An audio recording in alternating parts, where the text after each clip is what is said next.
There is a moment when chasing stops creating connection and starts destroying your position. You send the message, then another one. You check your phone. You wonder why the reply is taking so long. You replay the last conversation in your head. You begin searching for the perfect words that might bring their attention back. Then you give them even more attention, hoping they will finally give you the same energy in return. But psychology reveals a deeper pattern. When your attention becomes guaranteed, it can lose part of its psychological impact. The person already knows you will be there. They know you will respond. They know you will explain. They know you will try to repair the distance. There is no uncertainty because your behavior has become predictable. And predictability can quietly change the way another person experiences your presence. Then you make one powerful shift. You stop chasing. You stop sending the message you were about to send. You stop explaining every emotion. You stop trying to convince someone to understand your value. You stop treating their silence like an emergency. Suddenly, the pattern changes. The other person has less information about what you are thinking, what you are doing, and how much access they still have to your attention. That gap can create curiosity. It can create uncertainty. And in certain relationships, it can make people suddenly notice the attention they had been taking for granted. This is where the psychology becomes far more interesting than the simple advice of ignore people and they will chase you. Human beings are deeply affected by social connection and social exclusion. Research into ostracism has shown that being ignored or excluded can affect fundamental psychological needs such as belonging, self-esteem, control, and meaningful connection. That means attention is far more powerful than most people realize. It is not simply a message on a screen. It can become a signal of acceptance, importance, availability, and emotional security. This is also why silence can feel so intense. When communication suddenly changes, the mind starts looking for an explanation. The brain dislikes unanswered social questions. It tries to understand what changed, why it changed, and what the change means. Yet there is an important distinction that most videos about dark psychology completely miss. There is a huge difference between using silence to manipulate someone and creating distance, because you have stopped abandoning yourself for their attention. One is a control tactic. The other is emotional independence. One is designed to create anxiety. The other is designed to create clarity. And throughout this video, we are going to explore that difference carefully. Because understanding psychology gives you power, but knowing how to use that power responsibly gives you control over yourself. You are going to learn why constant attention can become invisible, why uncertainty can suddenly increase someone's focus, why instant emotional reactions can reinforce unhealthy relationship patterns, and why silence can reveal information that endless conversations often hide. You will learn why people sometimes recognize your value only after your constant availability disappears. You will also discover why stopping your chase can expose who actually cares about maintaining the relationship and who is simply comfortable receiving your attention.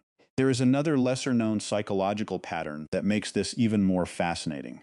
When you constantly fill every silence, you can accidentally prevent another person from showing initiative. You ask the question. You send the follow-up. You repair the awkward moment. You explain your feelings. You keep the conversation alive. Because you are doing so much of the work, you may never discover how much effort the other person would make without your constant involvement. The moment you step back, the information changes. Who reaches out? Who checks on you? Who tries to understand what happened? Who respects your space? Who only returns when they want attention? Silence can become a form of observation when you stop using it as punishment. And that is one of the central ideas of this entire video. You are not going to learn how to make another person desperate. You are going to learn how to stop making yourself desperate for another person's response. That difference changes everything. Because if you become silent while secretly staring at your phone every 30 seconds, you have changed your behavior without changing your emotional dependence. You may look distant on the outside while remaining completely controlled on the inside. Real emotional control goes much deeper. It means you can care about someone without chasing them. You can miss someone without begging them to return. You can feel rejected without immediately trying to repair your image.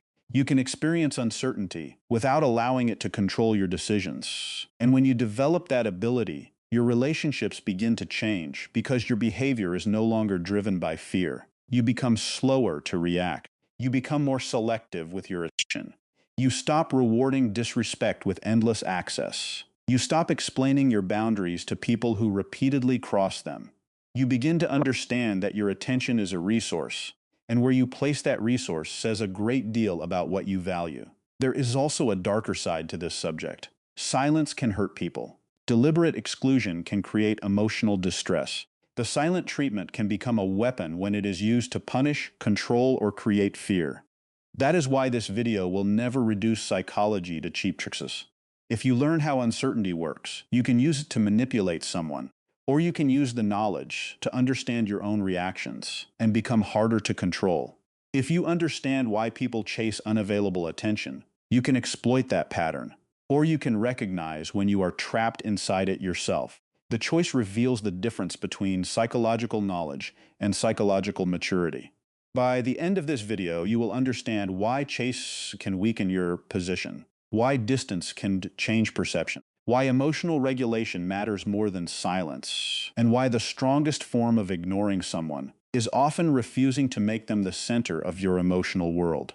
You will also learn how to recognize when stepping back is healthy, when silence becomes manipulation, and when walking away completely is more powerful than trying to win another person's attention.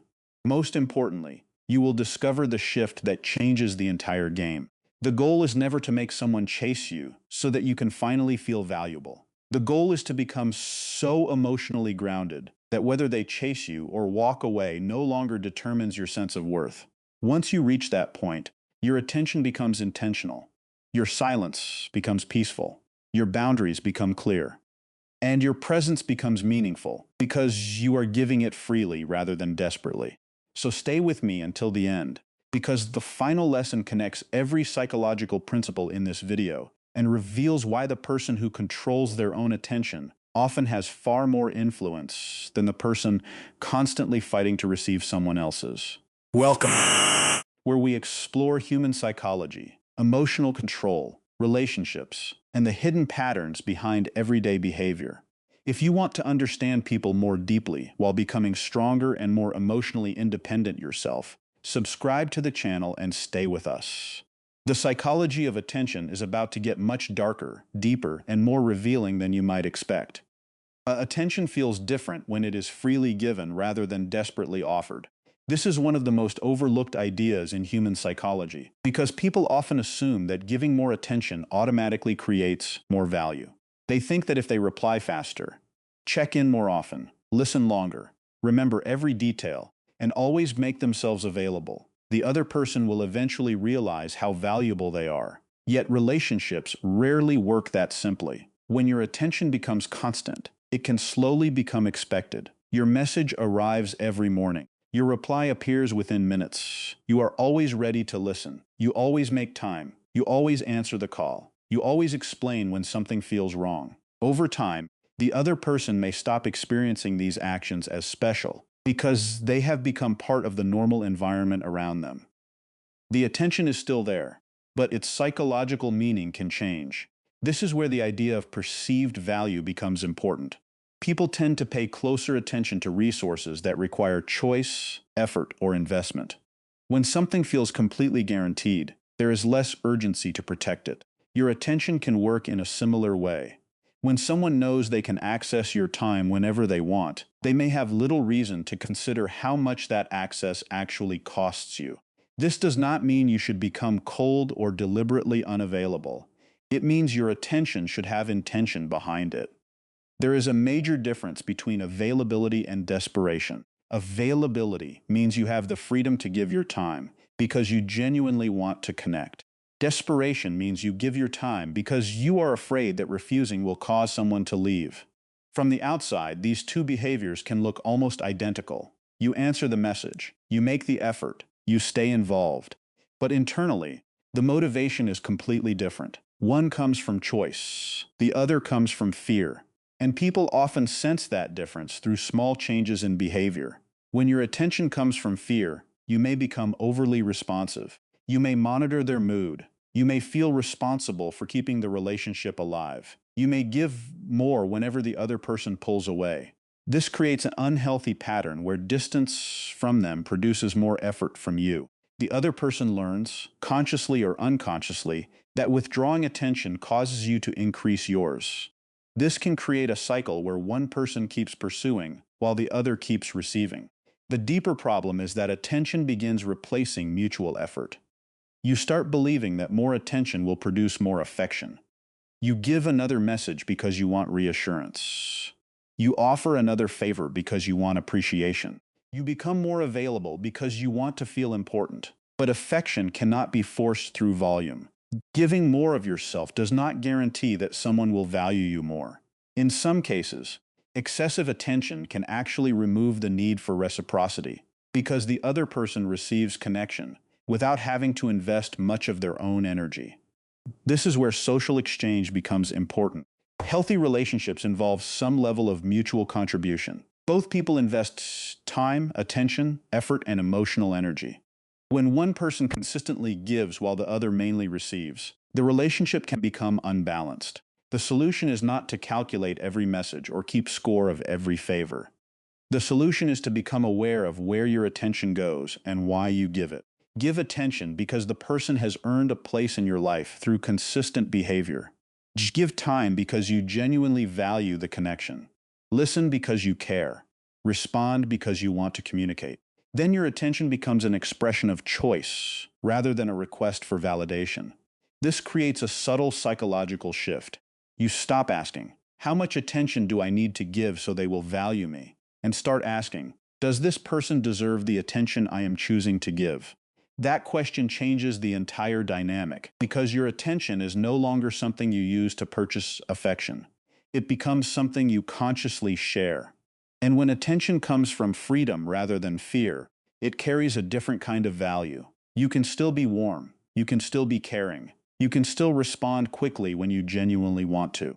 Difference is that you are no longer doing it because you are terrified of losing access to the relationship. Your attention becomes voluntary. And voluntary attention communicates something powerful. I am here because I choose to be here. Predictability can make human behavior easier to overlook because the mind quickly becomes familiar with patterns that repeat again and again. When someone always knows when you will text, how quickly you will respond, how much reassurance you will give, and how often you will check on them, there is very little left to figure out. Your behavior becomes easy to anticipate. They already know the next message is coming. They already know you will probably respond within minutes. They already know that if they become distant, you will probably move closer. That certainty can quietly reduce the amount of attention they give to your behavior, because there is no unanswered question demanding their focus. This is where uncertainty becomes psychologically interesting. When a familiar pattern suddenly changes, the mind often begins searching for an explanation. You respond later because you are genuinely busy. You stop sending unnecessary follow-up messages. You become less reactive. You give the conversation room instead of constantly trying to keep it alive. Suddenly, the other person may have less information about what is happening inside your world. They may wonder why your behavior feels different. Are you busy? Did something change? Are you becoming less interested? Are you simply focused on other priorities? These questions can increase attention because the brain naturally tries to close gaps in information. An uncertain situation can demand more mental focus than a completely predictable one. This is one reason sudden changes in communication can feel powerful. The person is no longer simply receiving your attention. They are trying to understand the meaning behind its absence.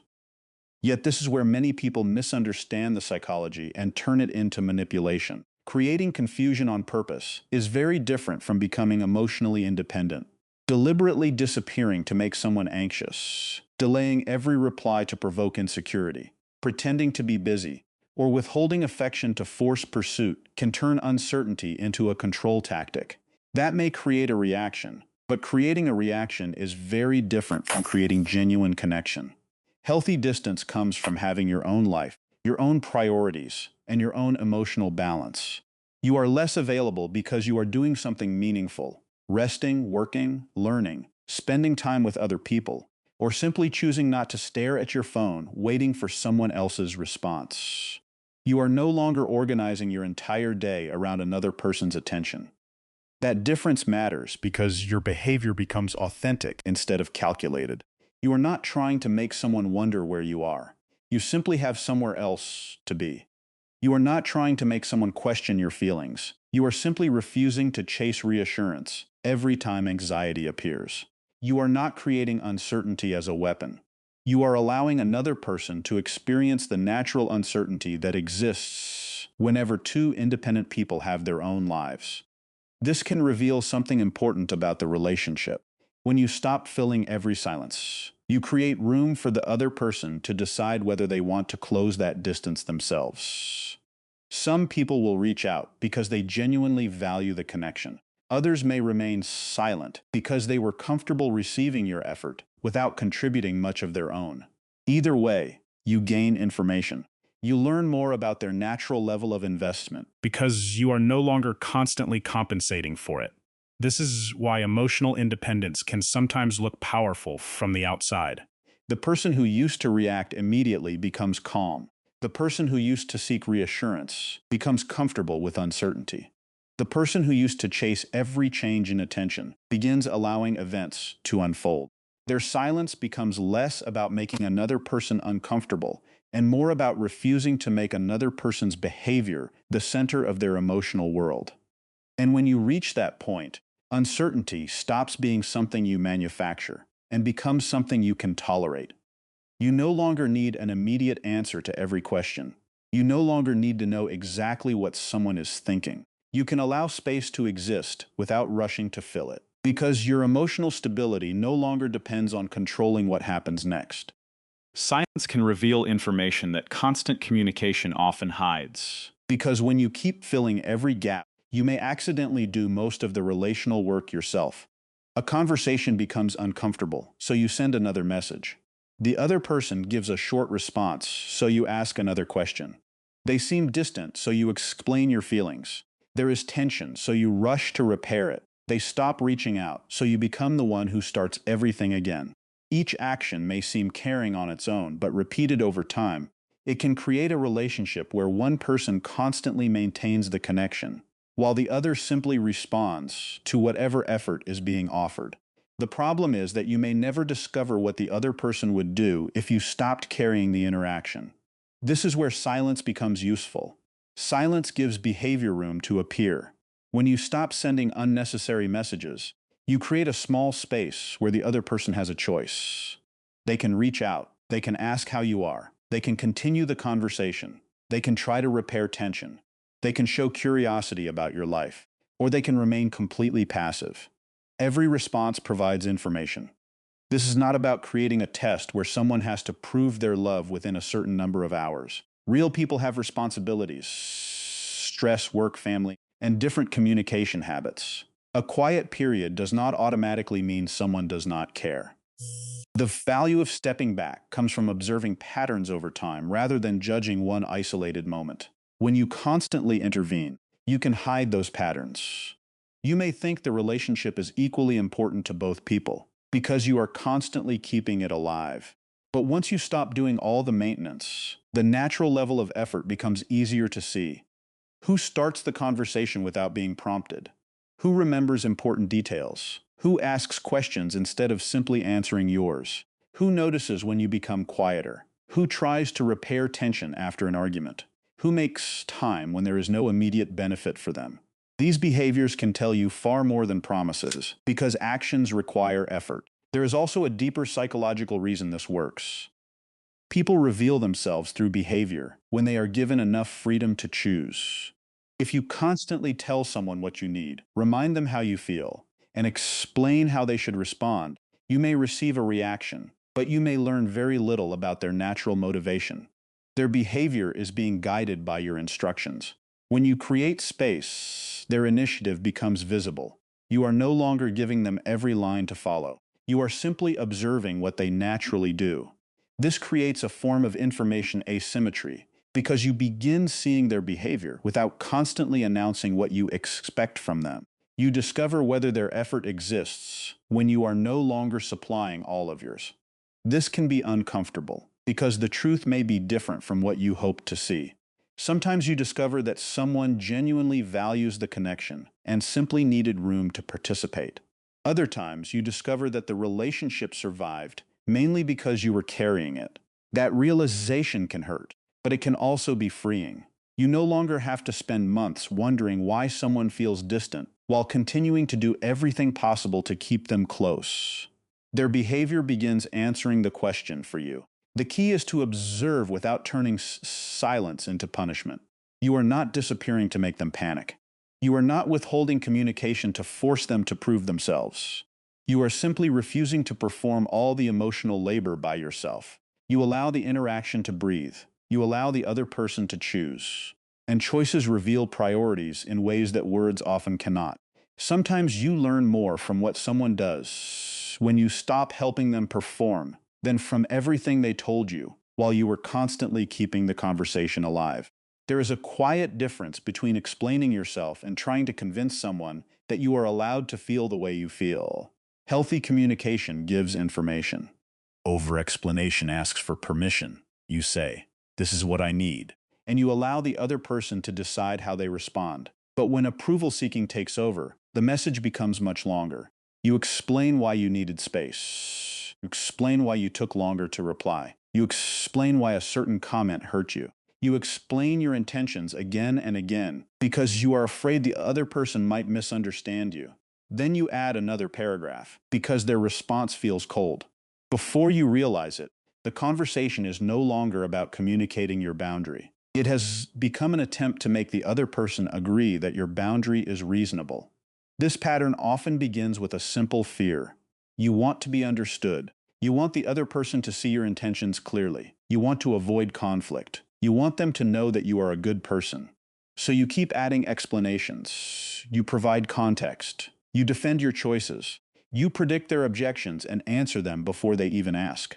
The more uncertain you feel, the more words you produce. Yet excessive explanation rarely creates the security you are looking for. Sometimes it creates more opportunities for someone to challenge, question, or dismiss what you said. A simple boundary can turn into a negotiation because you have provided so many details that the other person starts arguing with every detail instead of respecting the central message. This is where self-validation becomes important. Self-validation means you can recognize your own feelings and needs without requiring another person to approve them before you take them seriously. You can say, "I am uncomfortable with this," without building a courtroom case to prove why. You can say, "I need some space," without writing an entire history of the relationship. You can say, "That behavior does not work for me," without spending an hour proving that your reaction is justified. Clear communication does not require you to defend your entire existence. This does not mean you should become vague, cold, or unwilling to communicate. There are moments when details matter. Healthy relationships require honest conversations, context, accountability, and listening. The problem begins when explanation becomes a desperate attempt to control another person's opinion of you. You cannot control how someone interprets everything you say. You cannot force someone to understand your intentions. You cannot guarantee that another person will agree with your feelings. And the more you try to control their reaction, the more emotional power you give them. A person who needs constant approval can become trapped in endless explanation. They say one thing, watch the reaction, adjust the message, explain again, and then become anxious when the response still does not feel reassuring. The conversation becomes exhausting because the real goal is no longer communication. The real goal is emotional permission. You are asking another person to confirm that you are allowed to have standards, needs, limits, and feelings. But those things do not require permission. When you become comfortable with your own decisions, your communication becomes shorter and clearer. You can speak without rushing. You can listen without immediately defending yourself. You can accept disagreement without feeling that your identity is under attack. You can leave a conversation unfinished when continuing would only create another cycle of justification. And this changes the way people experience you because your words begin carrying more weight. You are no longer flooding the conversation with explanations because you are terrified of being misunderstood. You are communicating because you have something meaningful to say. The less you depend on someone's approval, the less power their reaction has over you. And that is where emotional independence begins to become visible in everyday communication. Silence can look powerful from the outside while chaos is happening underneath. You can stop replying to someone and still be completely controlled by them. You can put your phone face down and pick it up every few minutes to see whether they finally responded. You can refuse to send another message while secretly hoping that your silence will make them panic and come running back. That may look like emotional control, but internally, the other person's behavior is still controlling your state of mind. Real control begins somewhere deeper. It begins when you can experience an emotion without immediately obeying it. You can miss someone and still choose not to chase them. You can feel hurt and still wait before responding. You can care deeply and still refuse to beg for attention. You can want someone in your life without making their presence necessary for your emotional stability. This ability is connected to emotional regulation, the process of managing your internal reactions so that feelings influence your decisions without completely controlling them. Strong emotions often create urgency. Your mind tells you that you need an answer right now. You need to know why they became distant. You need to send one more message. You need to explain what you meant. You need reassurance before you can relax. But emotional urgency is not always a signal that action is required. Sometimes it is simply discomfort asking to be removed. The mature response is learning to tolerate that discomfort without immediately trying to eliminate it. This is where a major psychological shift takes place. Instead of using another person's behavior to regulate your emotions, you begin regulating yourself. Their reply can make you happy, but it does not determine whether you are okay. Their silence can disappoint you, but it does not force you into desperate action. Their attention can feel good, but you no longer need it to confirm your worth. This changes the entire dynamic because you become less reactive. When someone pulls away, you do not automatically move closer. When someone becomes cold, you do not immediately become warmer just to recover their approval. When someone gives you attention again, you do not suddenly forget every problem that existed before. You pause. You observe. You decide. That pause is powerful because it creates space between emotion and action. In that space, you can ask a better question. What response actually serves me here? Rather than what can I do to make this person respond differently? The first question creates self-respect. The second can create dependency. Emotional control also means accepting that you cannot control another person's feelings. You cannot force someone to care. You cannot force someone to communicate. You cannot force someone to choose you. Trying to control those outcomes creates constant anxiety because another person's behavior is always outside your complete control. But you can control how quickly you react, what you tolerate, where you place your attention, and whether you continue investing in a relationship that repeatedly drains you. That is why the strongest person in an interaction is often the person who can tolerate emotional discomfort without immediately trying to escape it. They can sit with uncertainty. They can accept rejection. They can experience loneliness without contacting someone who consistently hurts them. They can allow a conversation to remain unresolved when forcing an answer would only create more damage. They do not need silence to prove their strength because their strength exists before the silence begins. Their calm does not depend on whether another person notices it. And once you reach that level of emotional independence, ignoring someone becomes far less important. You are no longer trying to win a psychological game. You are simply choosing where your energy belongs. Your attention becomes intentional. Your reactions become slower. Your boundaries become clearer. You can care without chasing, love without losing yourself, and walk away without needing the other person to understand why. Your presence can become so familiar that people stop noticing how much it contributes. When you are always available, always responding, always listening, and always ready to help, your effort can slowly become part of the background. The conversations keep happening. The support keeps arriving. The attention keeps flowing. Because there is no interruption, the other person may have little reason to stop and recognize what your presence actually provides. This does not mean people are automatically ungrateful. Human beings adapt quickly to repeated experiences. What once felt special can become familiar, and what becomes familiar can become easier to overlook. This is why natural absence can reveal value without requiring manipulation. When you step back because you have your own priorities, your own responsibilities, and your own emotional boundaries, the other person gets a chance to experience the difference between having constant access to you and having to make an effort to connect with you. They may notice that the conversations are quieter. They may notice that you are no longer available for every small problem. They may notice that your encouragement is no longer automatically there. They may begin recognizing the consistency, patience, energy, and attention that you used to provide. But the important part is why you step back. If your goal is to create panic, your absence becomes a weapon. You may start checking whether they noticed. You may post things to make them jealous. You may deliberately ignore messages to create anxiety. You may disappear and return at carefully chosen moments just to keep someone emotionally unsettled. That is manipulation, and it can create attention without creating genuine respect. Healthy absence works differently. You do not disappear to punish someone. You simply stop giving unlimited access to someone who gives limited effort. You stop making yourself constantly available to someone who only appears when they need something. You stop canceling your plans every time they suddenly want your attention. You stop carrying conversations that the other person refuses to contribute to. You stop filling every silence because you are afraid that space means rejection. Your life continues, and your availability becomes a natural reflection of your priorities. This can also reveal the attachment pattern inside a relationship. When access changes, people sometimes become more aware of how emotionally connected they were to your presence. Someone who genuinely values you may begin making more effort. They may reach out. They may ask questions. They may become more intentional about maintaining the connection. Another person may simply move on because the relationship depended heavily on your constant effort.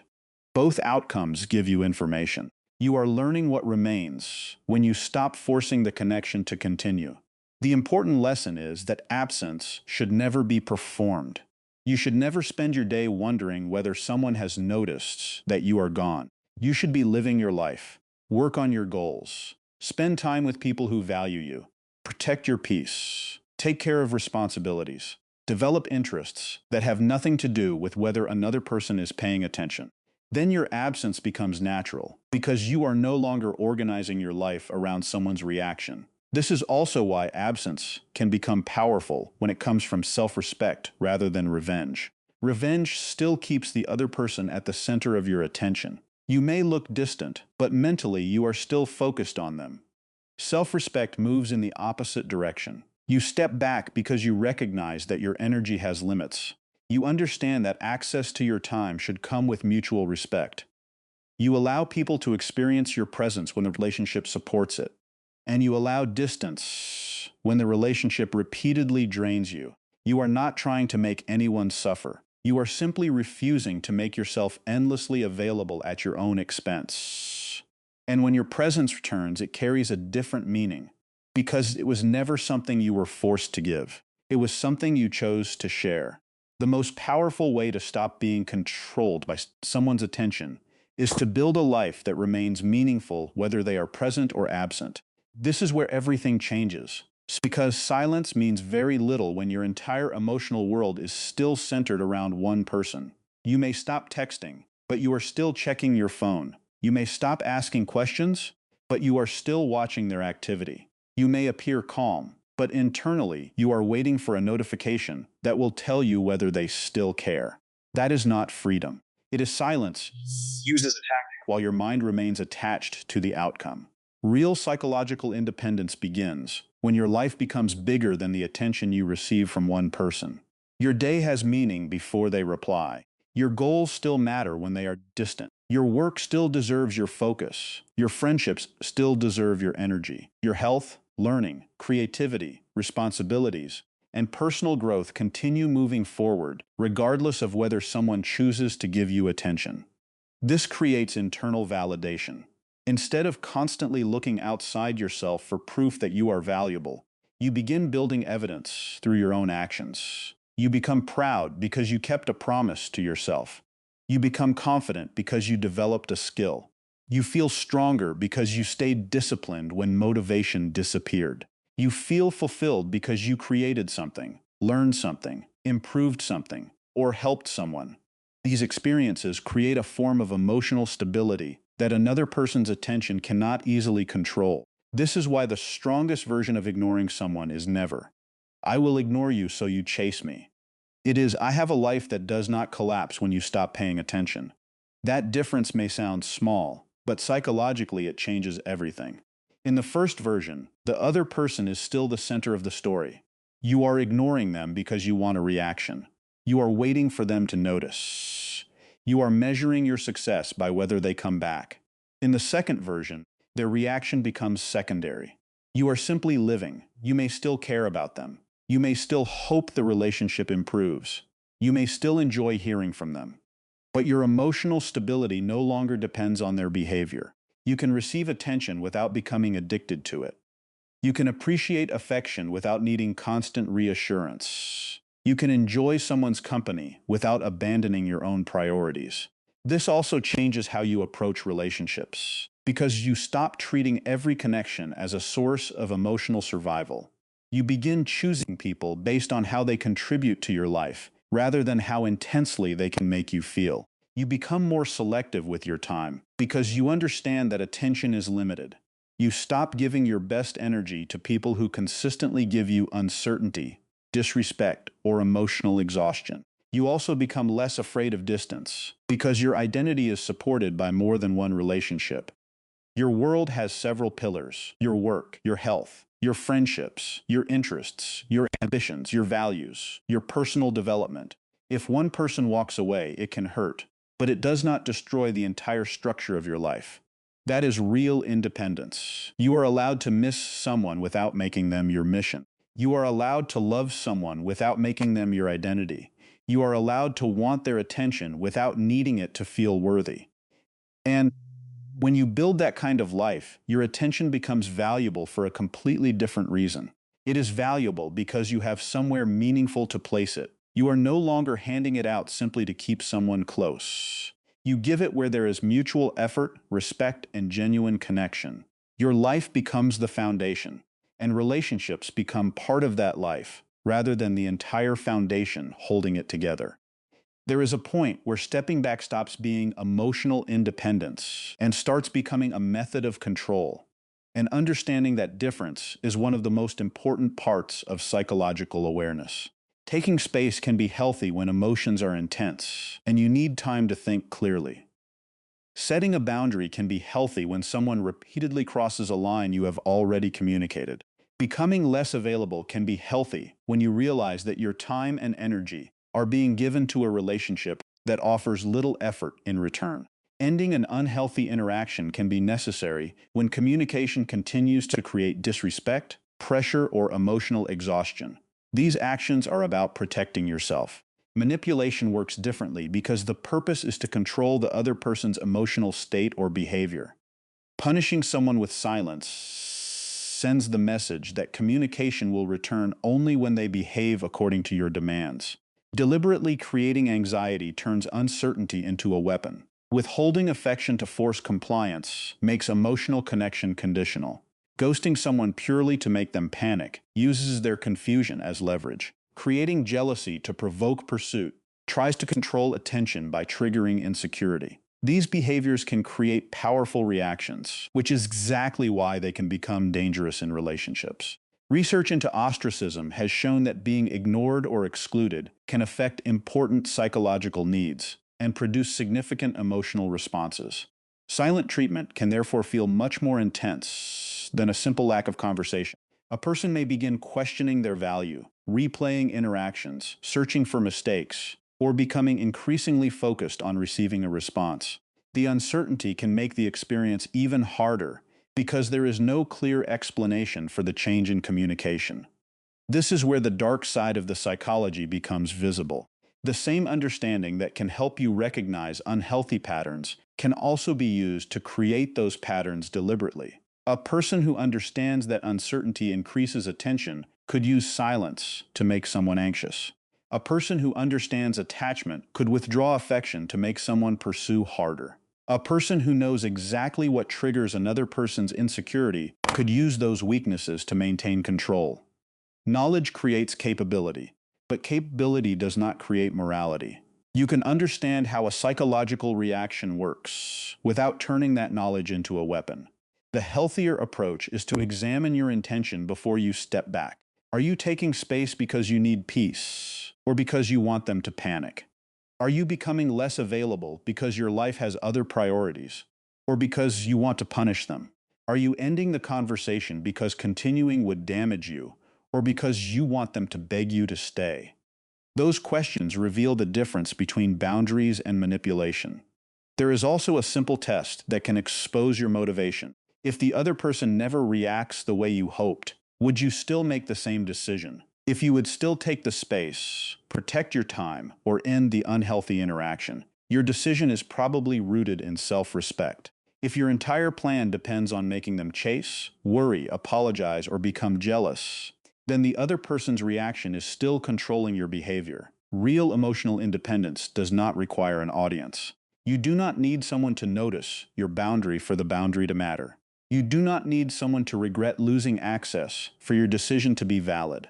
You do not need someone to chase you before you can recognize your own value. The ability to create a reaction is very different from having the maturity to resist creating one. That is where psychological strength becomes deeper than manipulation. You learn how attention works, how uncertainty affects people, and how emotional patterns develop. But you choose to use that knowledge for awareness rather than exploitation. You protect your peace without deliberately disturbing someone else's. You create distance without turning it into punishment. You walk away without needing to make the other person suffer. And that is the point where silence stops being a psychological weapon and becomes a form of self-control. The final shift begins when you realize that making someone chase you is never the real goal. It may feel powerful when someone suddenly starts looking for your attention after you pull away, but that feeling can become another form of dependence if your happiness still depends on their reaction. You stop chasing them, yet you are still watching to see whether they chase you. You stopped sending messages, yet you are still checking your phone. You created distance, yet your mind is still measuring whether the distance worked. That means the other person still has control over your emotional state. The real transformation happens when their pursuit becomes optional. Their attention can feel good, but you do not need it to feel valuable. Their presence can enrich your life, but their absence does not destroy it. Their message can make you smile, but silence does not make you question your worth. This is internal validation in its strongest form. You begin giving yourself the approval you once tried to receive from someone else. You recognize your own value through your choices, standards, actions, and character rather than through another person's level of interest. That changes how you respond to every relationship. If someone comes closer, you do not immediately abandon your standards because you are relieved to have their attention again. You observe their behavior. You ask whether their effort is consistent. You decide whether the relationship deserves your time. If they move away, you do not automatically chase them because you are afraid of losing the connection. You allow their decision to exist. You continue living. If someone respects you, you reciprocate that respect. You become generous with your attention because the connection is mutual. If someone repeatedly disrespects you, you create distance because your boundaries matter more than maintaining access at any cost. If someone communicates honestly, you communicate honestly in return. If they disappear, you do not destroy your dignity trying to force them back into your life. This does not mean becoming emotionless. You can still feel sadness. You can still miss someone. You can still wish that things had worked differently. Emotional independence does not remove emotions. It changes who makes the decisions. Your feelings can be present without sitting in the driver's seat. You can acknowledge disappointment without sending the message you will regret tomorrow. You can feel rejected without begging for another chance. You can care about someone while accepting that they may choose. That level of acceptance creates a form of power that manipulation can never provide.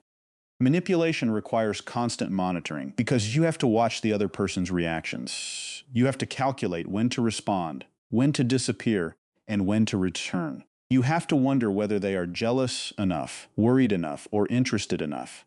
Your attention remains trapped inside the game. Internal validation ends the game because you stop needing a specific outcome to feel secure. You are free to choose connection when it is healthy and distance when it is necessary. You are free to give attention without begging for it in return.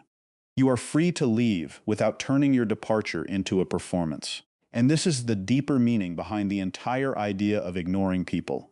The goal is never to become difficult to access so that someone finally understands your worth. The goal is to understand your worth so deeply that you stop giving unlimited access to people who repeatedly show you that they do not value it. Your attention becomes a choice. Your presence becomes a choice. Your time becomes a choice. Your relationships become choices. Once that happens, someone chasing you is no longer the prize. The prize is becoming someone who can remain grounded whether they chase you, walk beside you, or walk away. That is the deeper form of psychological power because their behavior can influence your experience, but it no longer determines your identity. Your absence only becomes meaningful when your presence was never built on desperation. You do not become valuable by pretending you do not care. You become valuable by refusing to abandon yourself just to keep someone else's attention. Stop chasing people who keep moving away. Stop over-explaining your worth to people who have already decided to misunderstand you. Stop reacting to every change in someone's behavior, as if your emotional survival depends on it. Stop measuring your value through messages, replies, likes, calls, or the amount of attention someone gives you. Your worth existed before they noticed you, and it remains when they stop noticing. Give people room to reveal their effort. Give them space to show whether they truly want to be part of your life. If they come closer with respect, meet them with respect. If they communicate honestly, communicate honestly. If they repeatedly disrespect your boundaries, create distance. If they disappear, let their absence speak for itself. You do not have to chase someone into recognizing what you brought into their life. Protect your emotional energy because every moment spent desperately trying to control another person's attention is a moment taken away from your own life. Put that energy somewhere meaningful. Build your goals, strengthen your mind, improve your health, develop your skills. Spend time with people who genuinely value you. Create a life that keeps moving even when someone chooses to walk away. Then your silence becomes different. Your distance becomes different. Your absence becomes different. You are no longer stepping away to make someone panic. You are stepping away because you understand that access to you should come with respect, consistency, and mutual effort. That is the real psychological shift. You stop asking, how can I make them chase me? And start asking, why am I chasing someone who requires me to abandon myself? The answer to that question can change your entire life. Because the deepest form of power is not controlling another person's emotions. It is controlling your own decisions when your emotions are demanding that you chase, explain, prove, and beg. You can care without chasing. You can love without losing yourself. You can miss someone without running after them. You can walk away without needing revenge. And you can let someone experience your absence without making their reaction the purpose of your life. Remember this. The most powerful way to make someone feel your absence is to become someone who never needs to beg for their presence. If this video changed the way you think about attention, relationships, silence, and emotional control, give this video a like because it helps more people discover these ideas. Share it with someone who needs to hear this message, and subscribe to the channel for more psychology-based videos that help you understand human behavior while becoming stronger, calmer, and harder to control. Your attention is valuable. Your peace is valuable. Your presence is valuable. Give them where they are respected.